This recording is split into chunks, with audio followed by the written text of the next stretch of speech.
let's talk about a really cool rifle. And this is still kind of new to me, but the dang thing is cool, even though I know it's not the most up-to-date version of this particular rifle. But this is a IWI TAVOR. This is the SAR model.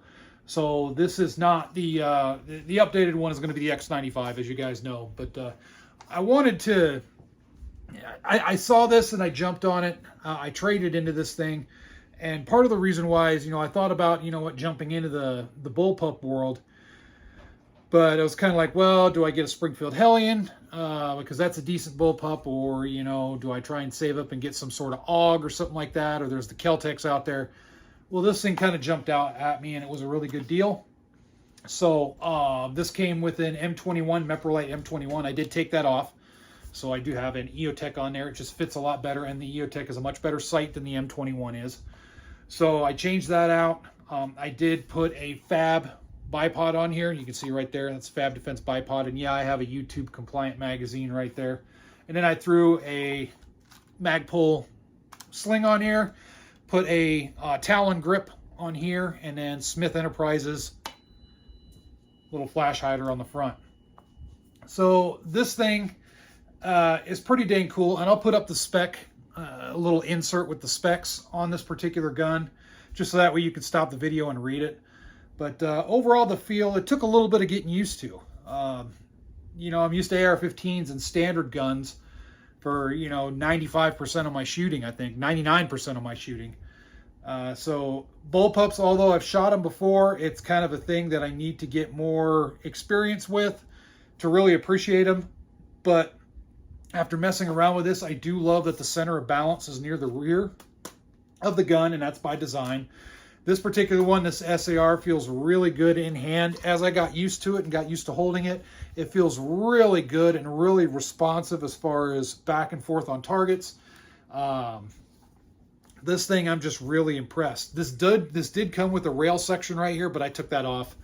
I don't want a rail. I think this is just fine, just right here with this handguard as it is. I'm not going to, I know there's aftermarket handguards that I can swap out if I wanted to, but I'm not going to. I'm just going to stick with this. This is perfectly fine. It's a fully ambidextrous rifle. I do like that.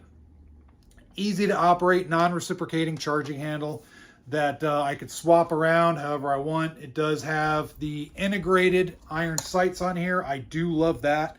There's no need to get backup sights because it's already on the gun, and the front sight here is actually a tritium. So that's really cool. 45-degree rail right here, really cool. This, as a special bonus, I got this. This already came with the Geisley trigger pack installed. So this has an awesome trigger pull. I think that's really neat. This thing basically, it's the cool vibes for me. I wanted to try bullpups, and I know this is a service grade rifle. This is about, on average, from what I understand, it's about a 2 MOA gun. So pretty much a service grade rifle.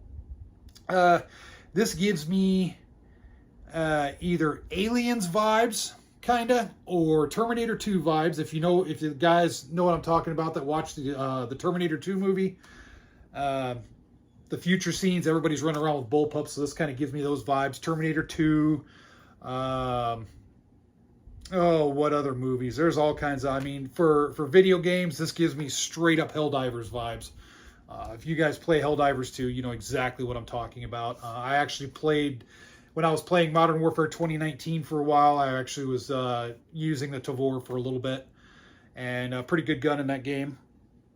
But it's just cool. It's got that cool factor to it. So I really look forward to, I just kind of wanted to show it and talk about it. I really think, the balance is cool on this thing. I really do like the fact that it's fully ambi, and the fact that it was FDE kind of sold it to me. I really love FDE stuff. This is just a cool gun. This is one of those purchases. Yeah, in the United States, the AR-15 is always going to be more practical, right? Because we're in the United States and just parts are everywhere, dime a dozen. But you know what? Sometimes it's cool to just have a rifle for the cool factor. I just dig it. So I look forward to putting a ton of rounds through this thing, checking it out, shooting it with the bipod deployed and all that stuff, seeing how that works. And yeah, I do have a compliant magazine in here. I know it's a tiny little 10-rounder, but this does take any standard AR-15 mag. It's that Stanag mag. setup. So any standard capacity AR-15 magazine, whatever is allowable in your states, you can put in this if you're wanting to get one of these. I don't know the availability because, as I understand, they're discontinued because they're running with like the X95. But they do have this 5.56, and they also have it 300 blackout, which I thought was kind of interesting. A 300 blackout TAVOR. I don't know. I'm not a really big 300 blackout fan, but just for funsies, that'd be kind of neat to have. But yeah, I mean, there's not much I can say. This is just kind of an initial impressions video. I really dig the quality is good. The feel of it's really good. This is just a stout bullpup rifle. And we know the TAVORs are known as good rifles.